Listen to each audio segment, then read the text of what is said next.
Welcome to the Navigating Life and Leadership podcast. On your journey of life, you will experience many ups and downs, and through it all, you will influence others along the way. Believe it or not, that makes you a leader. Guided by Scripture, our podcast aims to help equip you to navigate the twists and turns of your life while faithfully fulfilling this call of leadership. Welcome to the Navigating Life and Leadership podcast, coming to you from First Baptist Church O'Fallon in O'Fallon, Missouri. I'm your host, Julie Newman, and in today's episode, we're continuing our series on Get to Know Your Pastors and Their Leadership. We're joined by Brandon Winkler, who is our Associate Pastor of Student and Family Ministries here at FBCO. Brandon has a bachelor's degree in Christian ministry from Southwest Baptist University, my alma mater. Yay, SBU. And then also a master's in theological studies from Midwestern Baptist Theological Seminary in Kansas City, Missouri. Welcome, Brandon. Glad to be here. Yay. I'm so excited. I love this particular series because I get to know a lot more about all the pastors, and I'm loving hearing a lot of their stories. Sure. So first off, I like to ask to share anything that you want to share about you. We've already covered your credentials. So about your family or anything that's on your heart that you want to share with the audience. Sure. Well, my family is the most important. Outside of Jesus, it's the most important part of my life. Yeah. And my wife is Caitlin. Okay. We have been married. It'll be 15 years next week on July 18th. And we have two kids. Mason is 10 and Emerson is 5. Mason loves basketball, and I think he would play every day, all day if he could. And Emmy is just your very typical little girl who loves Barbies and all the things. So we love it here, and family is involved in the church heavily and love ministry, and it's good. Life is good. Wonderful. The next question is, I like to ask, because not everybody who's watching may be familiar with a lot of our terminology in the Christian community. So the term conversion we often refer to as that time in which a person repents from sin and then accepts Christ as their personal Savior. So I'd like to ask, would you share your conversion story, please? Yeah. So I was 6 years old. So I was young, and I had some friends who were churchgoers. Our family attended church pretty regularly. And I had one particular friend named Lindsay who her mom and her had been pretty influential, and just I was at their house a lot. And so she was talking about Jesus, and I remember knowing that I didn't want to go to hell. And so it was really, honestly, that decision was made out of, I don't want to go to that place. It sounds awful. Right. So at 6 years old, I did the typical walk the aisle, prayed a prayer, and about my life I went. I was baptized shortly after. And I believed that God saved me at that point in my life. I knew what I was doing. Right. I'd asked Jesus into my heart, and but the lordship part of it had not. And at 6 years old, who knows? I mean, at that point, our parents are the scariest people in the world to us. So at 14, I was at a Billy Graham crusade here in St. Louis. It was in October of 1999, and DC Talk was there. I mean, it was pretty cool. And Billy Graham did the normal call down, and won't you come? And, we'll hold the buses. And so I went down with a friend of mine named Trevor. He walked me down to the floor, and I essentially made Jesus Lord of my life. I mean, it was a recommitment of sorts, knowing that Jesus was my Savior. But it was at that point that I recognized I needed him to be in charge of who I was. And so church going from as little as I can remember, always been in the church. So it was nothing new to me. I was raised that way. Yeah. I think I really like your point about the lordship aspect, because a lot of times people accept Christ, but then they don't really follow it up with making him Lord of their life. Right. Big difference. Right. And the discipleship part of that's really important. After somebody makes that decision, it doesn't, you don't know everything you know overnight. It's the rest of your life is a journey, and it's a learning process. And so. Absolutely. I appreciate you sharing that. Additionally, I think it's important for people to understand, or at least I'm interested in hearing, about your call into the full-time ministry. Can you share a little bit about that call? Yeah, so that happened at 14. Well, not the conversion part. When as far as the lordship and the Billy Graham thing, I was 14 and made that decision. And it wasn't probably 4 or 5 years later that God began to work in me. I see signs now, even beyond that, where God was beginning to show me that ministry was where I was headed. When I was little, I had a pastor say, "You're going to make a good preacher boy one day." And of course, I'm like, I'll never do that. Like, that's crazy. I would never get up and preach about God. Like, what do I know? My senior year of high school, around my senior year of high school, maybe a little before, my brother had gone into full-time ministry. And so he was a big influence in my life as well, just seeing him from afar doing what he did, and a little different perspective on it at that point in my life, because he was having a lot more fun. And I was like, well, that looks like that'd be a lot of fun. Not really knowing the challenges that present itself when you go into ministry. So my freshman year of college, the Lord really pressed upon me that ministry is where he was taking me. And I had done everything I could to run from that. So as far to go into community college and take a radio broadcasting class, and because that's where I thought I was headed, was sports broadcasting. I wanted to be the next Stuart Scott on ESPN, and but that's not what God wanted me to do. It was very evident. And I was doing some training with a program called Young Life, which was, I was assigned at Lafayette High School, and so I was doing a little bit of work with Young Life, and it was through that training that God just very firmly called me on a Sunday night when the leader was up there doing his teaching and training. And he said, when what breaks God's heart breaks your heart also, you'll know where your ministry is at. And it was like 100% without a doubt, God said, you're going into youth ministry. This is where I've called you, and I'm going to use you to help students be different than I was in high school, because I didn't take my faith seriously at all. It was a behind closed doors, like go to church, do the right thing at home, but I wasn't living it at school. So God got a hold of me and used some regret that I had as a high school student, not living out my faith, to say, I'm going to use you to help kids be better than what you were. Yeah. So I never heard that particular way of putting it before, about the breaking God's heart. And I really like that. I can see that resonate. I think it's also common for a lot of people to kind of not necessarily jump on quickly onto where God's calling us to go. We all, a lot of times, battle that. Yeah. So sharing that is important.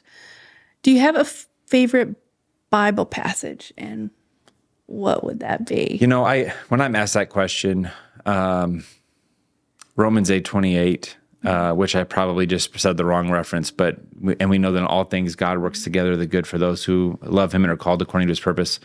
You know, the word good there, we often get that word mistaken for what it means. And I just believe that when God says he works all things together for the good of those, good for him is anything that brings him glory and worship. And I think when God works things together for the good of those, he's working it together for not just our good, his worship, his glory and majesty. And we need to keep sight of that his good, or what we seem good, is not what we see as good, is not always what God sees as good. And so that's one of my favorite verses. It's a great reminder to me. A passage right now that's kind of been on my heart, and I'm working on a sermon for at a former church. They've asked me to come and preach. They don't have a pastor right now, so they're kind of doing pulpit supply. Sure.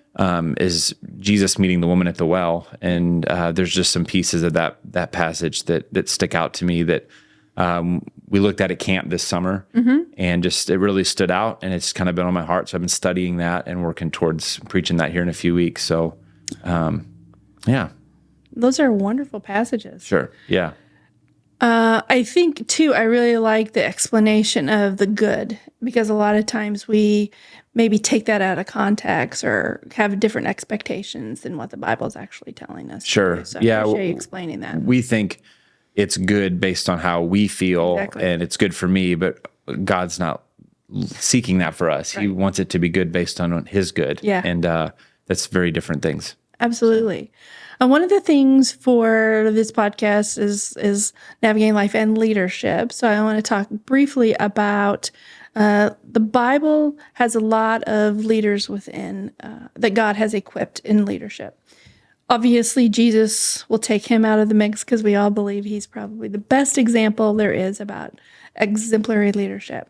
Of those other people in the Bible that God equipped with leadership. Are there any of them that stand out to you from their skills that you like to emulate or are inspired by? Well, if we can't answer Jesus, Yes. because that is the Sunday school answer, Yeah. the next best answer is Paul, because that's where everyone else is going to go. And who wouldn't say Paul? Paul was a man who was nothing but anti-Christian. You know, he sought out Jesus' followers to have them imprisoned and executed, and there was nothing good about him. And Jesus radically changed his life, and we see Paul being probably the greatest missionary to ever walk the planet. Just no reservations, embraced every obstacle thrown at him with faith. And there's so many different stories, and even the letters that he wrote to the churches, that we see, man, what a work God did in his life, going literally a complete 180 from who he was as Saul to Paul. So, I mean, I can only hope to ever be the kind of missionary and committed follower of Jesus that he was, but that's one of many. I mean, my goodness, there's men and women all over Scripture that we read about that just, man, if I could even get a percentage of the way they had faith through circumstances and difficulties, I'd be doing pretty well. Yeah. Paul also shows how the power of that transformation that God can do in our lives. Yeah, so absolutely. I really like that example. One more question I want to talk to you briefly about regarding your personal life is kind of taking a little bit from my experience in the corporate world. So I share the story of when I was working at Boeing, and we would go visit our customers. Sometimes I remember one specific event where me and a number of my colleagues went to go visit our customers in Ohio. And after the work day was done, we would all go out and kind of have dinner, maybe just enjoy each other's company. Oftentimes the customer was included in those things. And I remember one time some of my colleagues went a little too happy on the happy hour aspect. And I remember thinking, gosh, what are you doing? We still represent the company. And so when I think of the church and the pastors and the ministry, effectively everybody that you encounter in life could be considered a customer, because it's always reaching out to everybody to share the gospel message. So do you ever feel that pressure of being on, or the balance, or how do you manage living in sort of a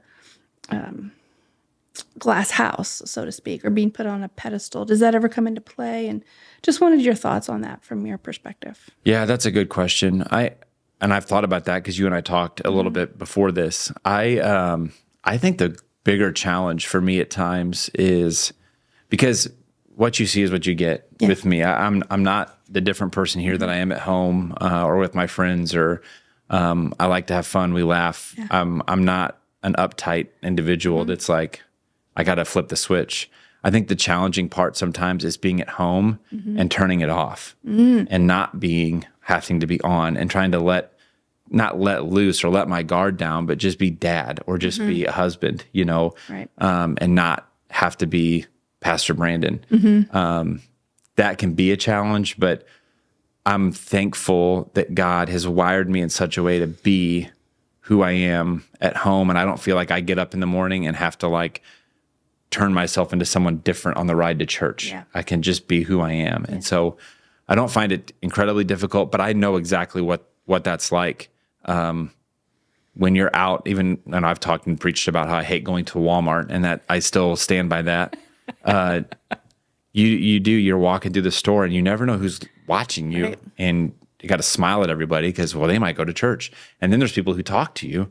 You're like, I have no idea who you are, but it's apparent that you go to our church. So it's really nice to see you, Sally. I don't know what your name is. So it's, sometimes it's, I don't want to say hiding real emotion, but you do have to be on all the time because you just don't know. And I don't know, it's not much of a challenge, but I can certainly see where that would make total sense, both in the corporate world and in the church world too. Yeah.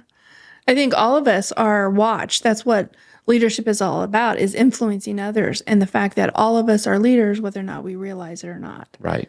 which is a really good transition to my next section, which is about your your professional as well as leadership here at the church. Leadership, as we have been defining it, is that it's the influence of others in a positive, vision-driven direction through the character, conviction, and example of the leader. So that makes everybody a leader that we encounter, whether or not, as I said, they realize it or not. You have a position of leadership, which is a little bit different than most. So how is it that in your position do you share and communicate that fact of leadership for everybody else? And then how do you help train up the people to be effective leaders throughout their life and their continuing journey? Well, first of all, I have to lead by example. If I'm not a good leader, if I'm not trying to become a better leader, then I fail the team of people that are serving our student ministry. So it's emulating it, and by that I mean I have to continue to learn.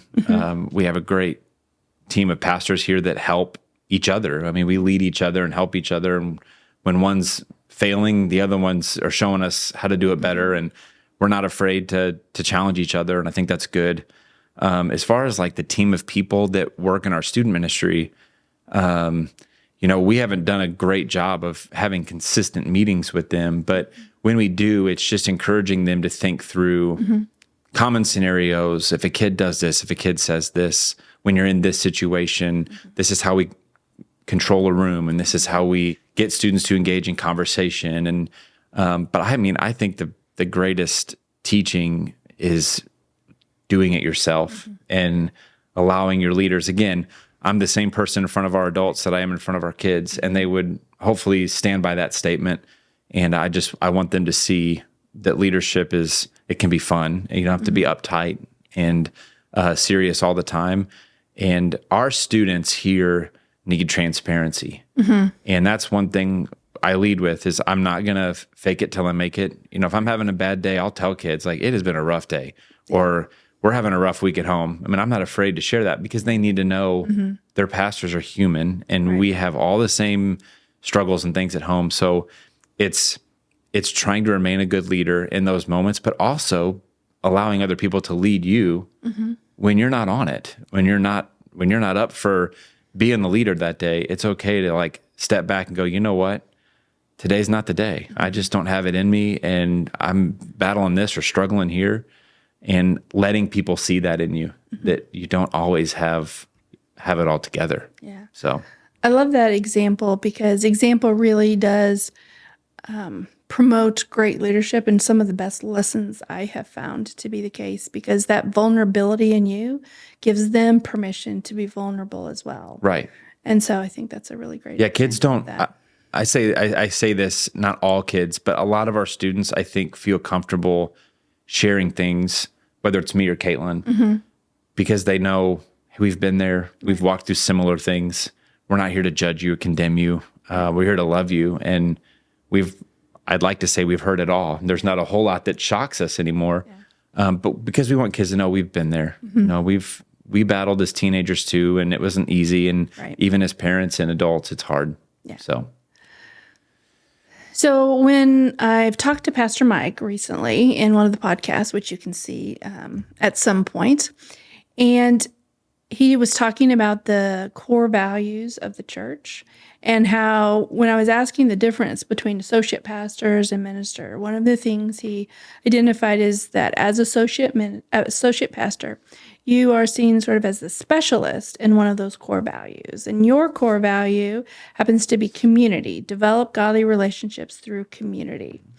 What exactly does that entail, and how do you accomplish that, breeding that core value throughout the entire ministry of the church? So that is a loaded question. So I'll try to do my best to simplify. Essentially, it's community within the life of the church. So there's kind of two parts.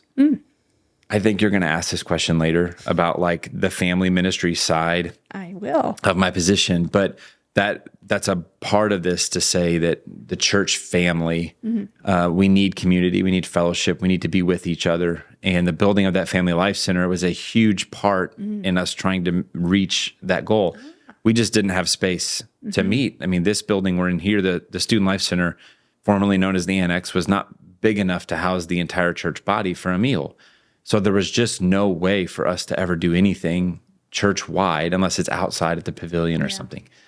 So the building of that new facility is going to allow us to do some things that bring the church together as a whole. We want to see that done through life groups, so smaller group settings as well. We'd like to see that done as an entire church body where the whole church is coming together and having a fellowship meal or an activity event or something along the lines of recreation or whatever. So some of that happens through life groups, some of that happens as a whole church, but really it's kind of giving some momentum to that area of our church because we just haven't had it. It's not been something we've really been able to do outside of the small group thing, which still is important, but trying to do some things that involve the church from kid to senior adult, all the way through life, getting all of us together to intermingle. And our kids need to know our seniors, and our adults need to know our kids, and Yeah, that cross of the multi-generational aspect of it is really important because I think a lot of times people just maybe go to their life group and then go to service, and then they don't really have that connection or sense of community with people outside of that little bubble they have. Right. So I really like that. Every pastor on staff here, I mean, I know we have our areas and those four pillars and things. Every staff member does a little bit of all of those. I mean, really, we're all working towards biblical community in our areas, whether it's discipleship or missions. So I think all of us are working together. And while we have those special areas, the people of the church gathering together for worship and beyond is really important. And it's going to make our church stronger when we get to do more of those things. Wonderful. So within the associate pastor role that you have, what are your primary roles and responsibilities? And then it's my understanding a lot of you have different ministries that you serve as liaisons, sort of. So what are your primary roles in any other ministries that you might be liaison with or work with? So my primary job is student ministry. So I'm the student pastor. I oversee all things students from 7th to 12th grade. I also am considered family ministry, the family ministry pastor. So all that lumped together is associate pastor of family and student ministries. So that family ministry role essentially puts me in a role that I oversee birth through high school. Okay. And so when I say oversee, I'm really just helping give some leadership and oversight to our children's ministry, preschool children's ministry, Life 56 and student ministry. Now, Andrew and DJ run, Loren Phelps is preschool, Andrew's children's, and DJ does kind of a little bit of everything. They all have their areas, and they do a great job, and they run with those. And we work together as a team and have really done some things behind the scenes to help kind of make that family ministry, again, from birth through high school, kind of a seamless, like, hey, where we have some goals and objectives we're trying to meet within the life of your kids. Right. So I give some oversight to that. And then also, God's really just placed in me a heart for parents to help equip, train moms and dads to do the job of disciple making in their homes. It's the most important job we have as a parent. Yeah. And I think the church needs to do a better job of resourcing parents and equipping them and teaching them what it means to actually do that. It's their job.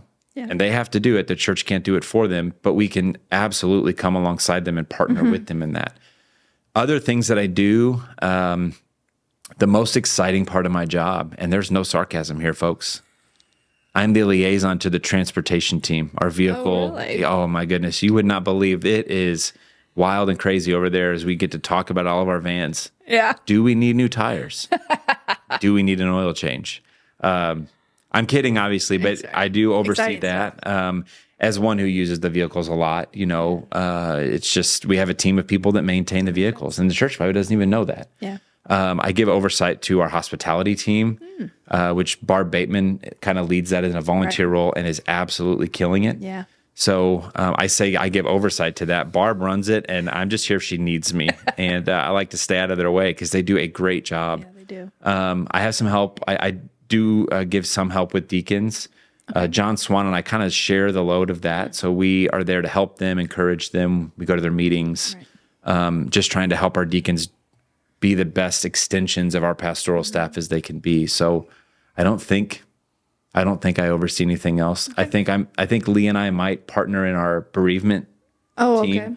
But Lee is a great pastor and friend, and when there's a funeral, the guy just knows what to do and how to love on family. So I learn a lot from him and watching and learning. So I think that's it. I don't think I'm missing anything. Okay. No, I appreciate that. I'm going to delve a little bit deeper, and you may have already answered this question, but I'm going to give you the opportunity if you have anything else you want to share about it. Is the student, your title is Associate Pastor of Student and Family Ministries. Mm-hmm. We've talked about that a little bit. Students, I think most people kind of have an idea oftentimes as to what that might entail. Yeah, they do. Dodgeball and pizza all day, all the time. Yeah. I suspect there's more to that. I believe there actually is. And I know you have such a great following here within the church and the youth ministry. I wanted to delve a little bit more into what family ministry actually means, because I think maybe people might want to have a better understanding of that delineation of the student versus the family. Sure. So, I shared briefly, there's kind of two parts to that. When Mike and I discussed that 3 years ago and kind of moving into that type of role, the family unit, so mom, dad, grandma, and grandpa, aunts, uncles, whatever that looks like, there's ministry that needs to happen there. And I have been meeting with families in small groups, asking the questions, what can the church do better to help you as a mom and dad to raise your kids in a home that points them to Jesus? Right. And some parents are nailing it. Mm-hmm. Don't get me wrong. And some families have no idea what to do. Maybe mom and dad are new Christians themselves. Mm-hmm. Maybe they've never really understood what it means to be a disciple maker. And it's more challenging as they get older. As the kids get into those teenage years, establishing those routines and those habits in your household is very challenging, because you have kids going, what are we doing? I don't want any part of this. So we as a church, and right now I'm just in the very early phases of trying to figure out how can we do this better to help parents. And then the other part of that is the church family. Mm-hmm. Again, creating opportunities for our church family to come together, fellowship together, love each other. And we've got some things happening that are in the works as far as ideas and things that we want to see rolling out. So those opportunities present themselves to our church to get together and do some fun things as a body. Yeah. I wanted to ask one more specific question in regards to that. And you kind of talk about the fact that the age group that you oversee, 0 to 18, those are really the formative years of people as they grow up. And so with that, you have a great opportunity to really influence their lives, lead them in the direction of God and the truth of God and the message. But it also provides a great responsibility as well. So how do you approach fulfilling that entrusted role? I'm not a lights and smoke person. Mm-hmm. I've never been that guy. The staff members that have been here with me, Jim and Lee, Jill, some of our ladies, Brenda, and the people that know me for the last 9 years know that my primary goal is just to preach the gospel. Mm-hmm. That's all I'm here to do. I'm not going to be the guy that's going to make the most entertaining space in the world. Now, we've got people here that can help make those kind of things happen from time to time. Yeah. And but on a Wednesday night when we come together, we're going to worship. We're not gathering to play a bunch of silly games. We do from time to time. Yeah. There's a place for those things, but we're just going to keep it simple and preach the gospel. And I believe that's why God has grown the student ministry more than double, well more than double since came here 9 years ago. And keep the main thing. Yeah. And that's what we do. And in the process of all that, I love these kids and I'm protective of them. And I feel a little bit like a parent sometimes, especially when we're on a trip, we're taking them away from home. It's my job to make sure that these kids are okay. And part of that is I get intentional time to show and teach them, like, the most important thing in your life is Jesus. Yeah. And that needs to be everything you're living on. And so it's the best job in the church. Yeah. And I'm sure other pastors might argue that they have the best job, but I love what I get to do. And we have the best teenagers here. Yeah. And I'll go to my grave saying that. That's wonderful. Before we close, I wanted to give you one opportunity to maybe share anything that we didn't get a specific question about or anything on your heart that you want to share.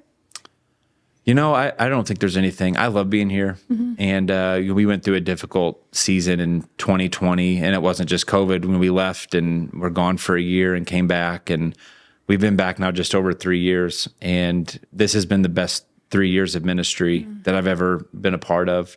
My heart was hard when I left, and I had gone through some difficult moments in life, losing a parent and some friends, and just a really hard few months.